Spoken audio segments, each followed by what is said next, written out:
तो यार अपन ना इस वाली वीडियो में बात करने वाले हैं कि पोस्टल असिस्टेंट और जो टैक्स असिस्टेंट है जॉब प्रोफाइल, इन दोनों के क्या क्या प्रोस हैं, क्या क्या कॉन्स हैं। ठीक है, मैं करंटली अभी पोस्टल असिस्टेंट हूँ दिल्ली में और फॉरेन पोस्ट ऑफिस में, और इसके पहले मैं नॉर्मल पोस्ट ऑफिस में पोस्टल असिस्टेंट था।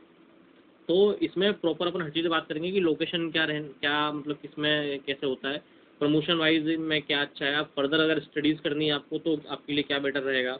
ठीक है, आपको होम स्टेट की तरफ जाना है तो आपके लिए क्या बेटर रहेगा, आपको प्रमोशन अगर चाहिए, ट्रांसफ़र चाहिए तो आपके लिए क्या बेटर रहेगा, दोनों में। ठीक है, तो पोस्टल का तो मैं खुद ही हूँ उस डिपार्टमेंट में, तो मेरे को अच्छे से पता है उस डिपार्टमेंट में कैसे क्या काम होता है। तो पोस्टल डिपार्टमेंट में ना, पोस्टल ऑफिस में काम क्या होता है, जैसे कि यार तुम मतलब गए पोस्ट ऑफिस गए, ठीक है, तो जो आदमी आपको डील कर रहा है ना, जो आपकी बुकिंग कर रहा है, ठीक है, आपका आर्टिकल इधर उधर भेज रहा है, या फिर आपके पैसे वगैरह जो जमा कर रहा है, बैंकिंग वाला काम कर रहा है, तो वो पर्सन पोस्टल असिस्टेंट होता है। ठीक है, अब जो सॉर्टिंग असिस्टेंट है ना, आप अगर ये प्रेफरेंस भर दोगे पोस्टल वाली, तो सॉर्टिंग भी इसी में आता है, सॉर्टिंग असिस्टेंट भी। और सॉर्टिंग असिस्टेंट का क्या होता है कि आपको आप उसको डायरेक्टली नहीं मिल पाते हो सॉर्टिंग असिस्टेंट को। Sorting assistant normally railway station पे या एयरमेल वगैरह की जो सर्विसेज होती है वहाँ पे अवेलेबल होते हैं, और उनका काम क्या होता है कि जो आर्टिकल हमने मान लो बुक करा, ठीक है, तो मैंने बुक करा कहीं किसी पर्टिकुलर स्टेट के लिए, तो वो वहाँ पे रेलवे स्टेशन पे बहुत सारी जगह से आर्टिकल आते हैं, वो उसको सॉर्ट करते हैं कि किसको कहाँ भेजना है, और स्कैन करके आगे भेज देते हैं। तो ये सॉर्टिंग असिस्टेंट का काम है। और सॉर्टिंग असिस्टेंट में एक क्या है कि रात में भी उनको ड्यूटी करनी होती है। ठीक है, तो लड़कियों को थोड़ा अगर चाहिए तो थोड़ा ध्यान रखना है ना इस चीज़ का, कि रात में भी सर्विस होती है, लेकिन लड़कियों को देते नहीं है नॉर्मली, लेकिन फिर भी रिस्क मत ही लेना। अगर चाहो तो पोस्टल लेके पोस्टल बेटर रहेगा उससे। ठीक है, अब सबसे पहले बात करते हैं वर्कलोड की। तो यार देखो, वर्कलोड ना मेरे को लगता है पोस्टल में तो है, अच्छा खासा वर्कलोड है। जॉब आपकी 9 से 5 रहेगी पोस्टल असिस्टेंट वाली, और मेन डिपेंड करेगा कि आप किस लोकेशन पे हैं, किस ऑफिस में हैं और किस ब्रांच में। और इसमें ऐसे काफ़ी सारी ब्रांचें हैं, मान लो जैसे किसी आप पोस्टल ऑफिस में लग गए तो काफ़ी ब्रांचें हैं, कैडर भी काफ़ी सारे। अगर आप सर्कल ऑफिस में जाते हैं तो आपको 5 दिन का ही वर्कलोड रहेगा, रीजनल ऑफिस में जाएंगे 5 दिन का वर्कलोड रहेगा, लेकिन आप नॉर्मल पोस्ट ऑफिस में अगर हैं तो आपका 6 दिन का वर्क काम रहने वाला है आपको। और इसमें ऐसा होता है कि एक डिवीजन ऑफिस होता है, वहाँ पे 5 दिन ऑफिस होता है, लेकिन डिवीजन ऑफिस आप स्टार्टिंग में जाओगे ना, आप तो ज्वाइन करा दे बहुत मुश्किल है।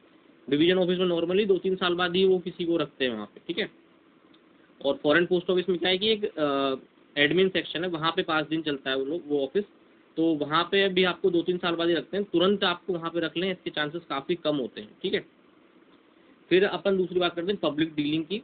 तो पब्लिक डीलिंग जो है ना, पब्लिक डीलिंग आपको पोस्टल असिस्टेंट में करनी पड़ेगी, सॉर्टिंग में आपको नहीं करनी पड़ेगी, लेकिन टैक्स असिस्टेंट में भी आपको पब्लिक डीलिंग नहीं करनी पड़ेगी। पोस्टल में आपको पब्लिक को फेस करना पड़ेगा अगर आप सर्कल ऑफिस या रीजनल ऑफिस में काम नहीं कर रहे हैं, या फिर एडमिन सेक्शन में आपका काम नहीं है।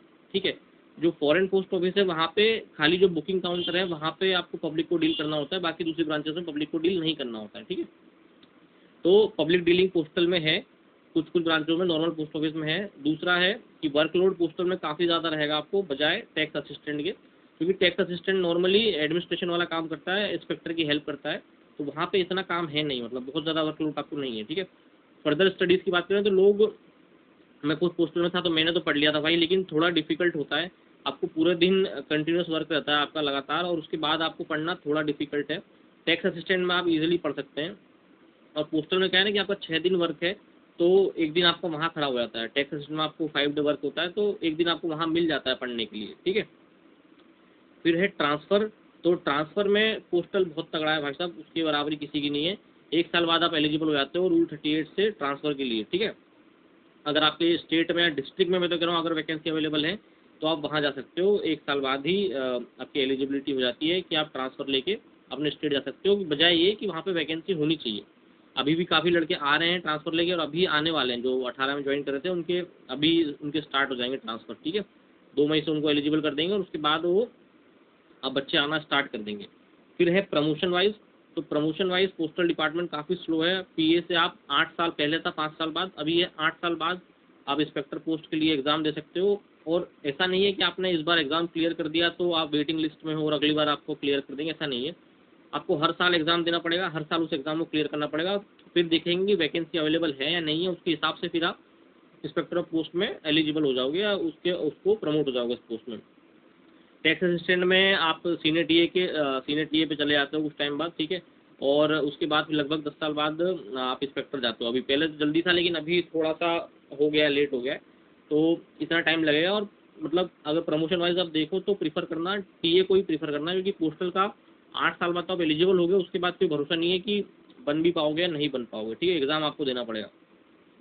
फिर है होम स्टेट। होम स्टेट के लिए भाई इससे बेहतर कोई नहीं है, पोस्टल से बेहतर कोई नहीं है। आप होम स्टेट छोड़ो, आप होम विलेज पहुंच जाओगे आपके, अगर आपकी मतलब किस्मत ठीक रही, अगर वहाँ पे वैकेंसी अच्छी है तो टीए में ऐसा कुछ नहीं होता। टीए में ये पॉसिबल नहीं है, ये हो पाना।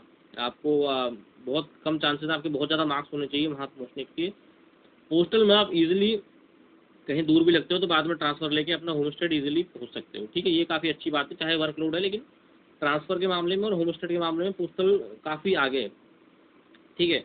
फिर फर्दर स्टडीज में बता दिया, प्रमोशन मैंने बता दिया। फिर है लोकेशन। तो जो टैक्स असिस्टेंट है ना, उनकी लोकेशन नॉर्मली सिटीज़ में होती है, और पोस्टल की भी नॉर्मली सिटीज़ में ही होती है यार, मतलब बहुत कम चांसेस है आपको किसी गांव में रख दे।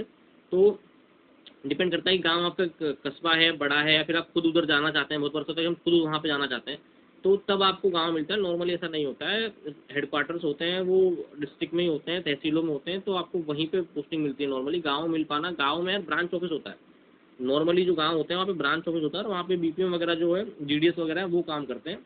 पीए मतलब बहुत कम केसेस में ऐसा होता है कि आपको वहाँ जाना पड़ रहा है, नॉर्मली नहीं जाना पड़ता है, ठीक है।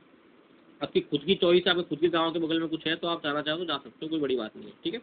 तो यही सब है, इससे आप डिसीजन ले सकते हैं अपना। और कुछ अगर इसमें भी कुछ और डाउट आपका रहेगा तो वो डाल दो कमेंट्स में, मैं बता दूंगा उसको, ठीक है।